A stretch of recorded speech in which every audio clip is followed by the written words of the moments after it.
The Autobiography of Madame Guyon by Jeanne Guyon, Volume 1, Chapter 4. After about 8 months, my father took me home. My mother kept me more with her, beginning to have a higher regard for me than before. She still preferred my brother. Everyone spoke of it. Even when I was sick and there was anything I liked, he demanded. It was taken from me and given to him, and he was in perfectly good health. One day he made me mount the top of the coach, then threw me down. By the fall I was very much bruised. At other times he beat me, but whatever he did, however wrong, it was winked at. All the most favorable construction was put upon it. This soured my temper.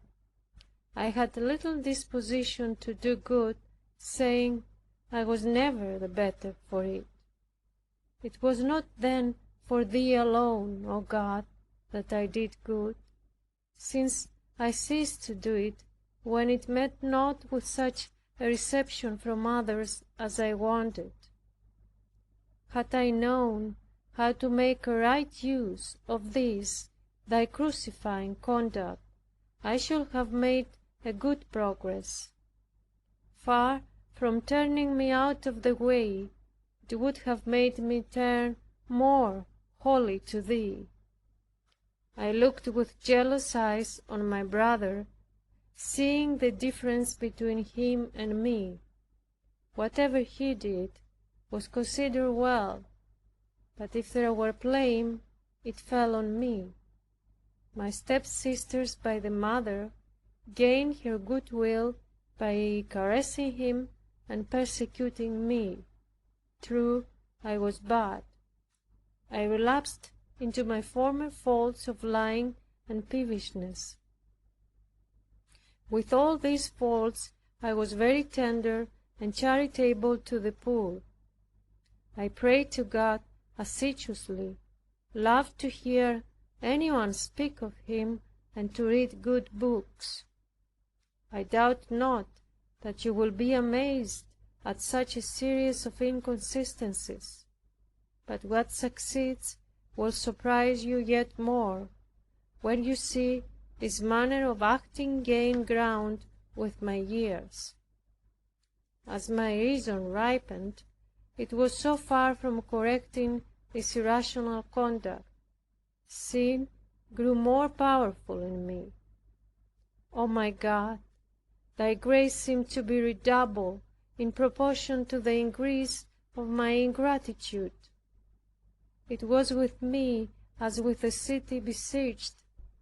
Thou didst surround my heart, and I only studied how to defend myself against Thy attacks. I raised fortifications about the wretched place, adding every day to the number of my iniquities to prevent Thee taking it. When there was an appearance of Thy becoming victorious over this ungrateful heart, I raised a counter battery and threw up ramparts to keep off Thy goodness and to hinder the course of Thy grace. None other could have conquered than Thyself. I cannot bear to hear it said, we are not free to resist grace. I have had too long and fatal an experience of my liberty. I closed up the avenues of my heart, that I might not so much as hear that secret voice of God, which was calling me to Himself. I have indeed, from tenderest youth, passed through a series of grievances, either by maladies or by persecutions. The girl to whose care my mother left me in arranging my hair used to beat me, and did not make me turn it except with rage and blows. everything seemed to punish me. But this, instead of making me turn unto Thee, O my God, only served to afflict and embitter my mind. My father knew nothing of all this. His love to me was such that he would not have suffered it.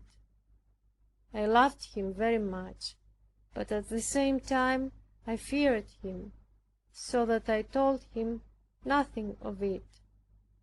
My mother was often teasing him with complaints of me, to which he made no other reply than, "There are 12 hours in the day, she will grow wiser." This rigorous proceeding was not the worst for my soul, though it soured my temper, which was otherwise mild and easy. But what caused my greatest hurt was that I chose to be among those who caressed me, in order to corrupt and spoil me. My father, seeing I was now grown tall, placed me in Lent among the Ursulines, to receive my first communion at Easter, at which time I was to complete my 11th year. And here my most dear sister, under whose inspection my father placed me, redoubled her cares to cause me to make the best preparation possible for this act of devotion. I thought now of giving myself to God in good earnest. I often felt a combat between my good inclinations and my bad habits. I even did some penances. As I was almost always with my sister, and as the boarders in her class, which was the first, were very reasonable and civil, I became such also while among them. It has been cruel to educate me badly, for my very nature was strongly disposed to goodness. Easily won with mildness, I did with pleasure whatever my good sister desired. At length Easter arrived. I received the communion with much joy and devotion. In this house I stayed until Whitcomb died. But as my other sister was the mistress of the second class, she demanded that in her week I should be with her in that class. Her manners, so opposite to the others, made me relax my former piety. I felt no more than new and delightful ardor, which had seized my heart at my first communion. Alas, it held but a short time. My faults and failings were soon reiterated, and drew me from the care and duties of religion. As I now grew very tall for my age, and more to my mother's liking than before, she took care to deck and dress me, to make me see company, to take me abroad. She took an inordinate pride in that beauty with which God had formed me, to bless and praise Him. However, it was perverted by me into a sort of pride and vanity. Several suitors came to me, but as I was not yet 12 years, my father would not listen to any proposals. I loved reading, and shut myself up alone every day to read without interruption. What proved effectual to gain me entirely to God, at least for a time, was that a nephew of my father's passed by our home on a mission to Cochin, China. I happened at that time to be taking a walk with my companions, which I seldom did. At my return she was gone. They gave me an account of this sanctity and the things she had said. I was so touched that I was overcome with sorrow. I cried all the rest of the day and night. Early in the morning I went in great distress to seek my confessor. I said to him, "What, my father, am I the only person in our family to be lost? Alas, help me in my salvation." He was greatly surprised to see me so much afflicted, and comforted me in the best manner he could, not thinking me so bad as I was. In my backslidings I was docile, punctual in obedience, careful to confess often. Since I went to him, my life was more regular. O thou God of love, how often hast thou knocked at the door of my heart! How often terrified me with appearances of sudden death! All this only made a transient impression. I presently returned again to my infidelities. This time thou didst take and quite carry off my heart. Alas, what grief I now sustain for having displeased thee! What regrets! What exclamations! What sobbings! Who would have thought to see me, but that my conversion would have lasted as long as my life? Why didst thou not, O my God, utterly take this heart to thyself, when I gave it to thee so fully? Or, if thou didst take it, then, oh, why didst thou let it revolt again? Thou wast surely strong enough to hold it, but thou wouldst perhaps, in leaving me to myself, display thy mercy, that the depth of my iniquity might serve as a trophy to thy goodness.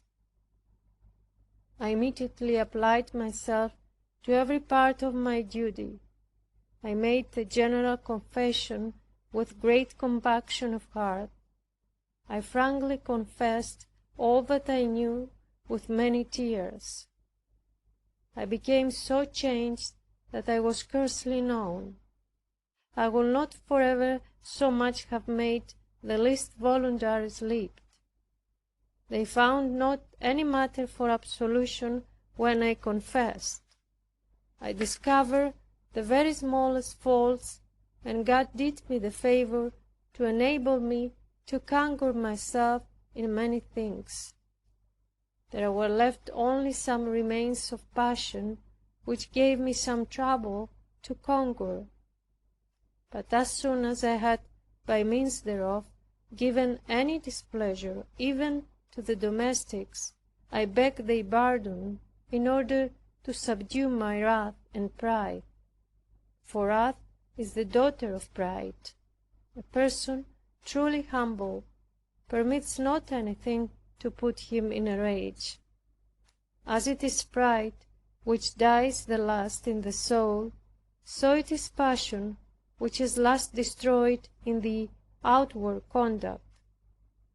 A soul thoroughly dead to itself finds nothing of rage left. There are persons who, being very much filled with grace and with peace, at the entrance of the resigned path of light and love, think they are come thus far, but they are greatly mistaken in this view of their state.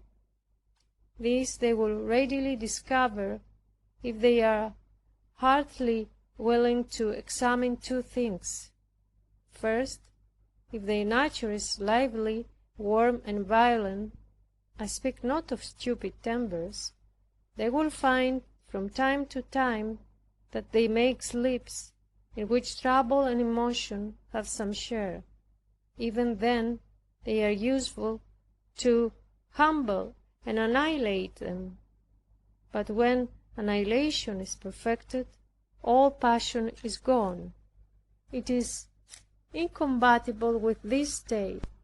They will find that there often arises in them certain motions of anger, but the sweetness of grace holds them back. They would easily transgress if in any ways they gave way to these motions. There are persons who think themselves very mild because nothing thwarts them. It is not of such that I am speaking. Mildness, which has never been put to the proof, is often only counterfeit. Those persons who, when unmolested, appear to be saints, are no sooner exercised by vexing occurrences than there starts up in them a strange number of faults. They have thought them dead, which only lay dormant because nothing awakened them. I followed my religious exercise. I shut myself up all day to read and pray. I gave all I had to the poor, taking even linen to their houses. I taught them the Catechism, and when my parents dined out, I made them eat with me and served them with great respect. I read the works of Saint Francis de Sales and the life of Madame Guyon. There I first learned what mental prayer was, and I besought my confessor to teach me that kind of prayer. As he did not, I used my own endeavors to practice it, though without success. As I then thought, because I could not exercise the imagination, I persuaded myself that prayer could not be made without forming to oneself certain ideas and reasoning much. This difficulty gave me no small trouble for a long time. I was very assiduous and prayed earnestly to God to give me the gift of prayer. All that I saw in the life of Madame Guyon charmed me. I was so much a child that I thought I ought to do everything I saw in it. All the vows she had made, I made also. One day, as I was reading that she had put the name of Jesus on her heart, to follow the counsel, set me as a seal upon thy heart. For this purpose she had taken a hot iron, whereupon the holy name was engraven. I was very much afflicted that I could not do the same. I decided to write that sacred and adorable name in large characters on paper. Then with ribbons and a needle I fastened it to my skin in 4 places. In that position it continued a long time. After this I turned all my thoughts to become a nun, because the love which I had for Saint Francis de Sales did not permit me to think of any other community than the one of which he was the founder. I frequently went to beg the nuns there to receive me into their convent. Often I stole out of my father's house to go and repeatedly solicit my admission there. Though it was what they eagerly desired, even as a temporal advantage, yet they never dared let me enter, as they very much feared my father, to whose fondness for me they were no strangers. There was at that house a niece of my father's, to whom I am under great obligations.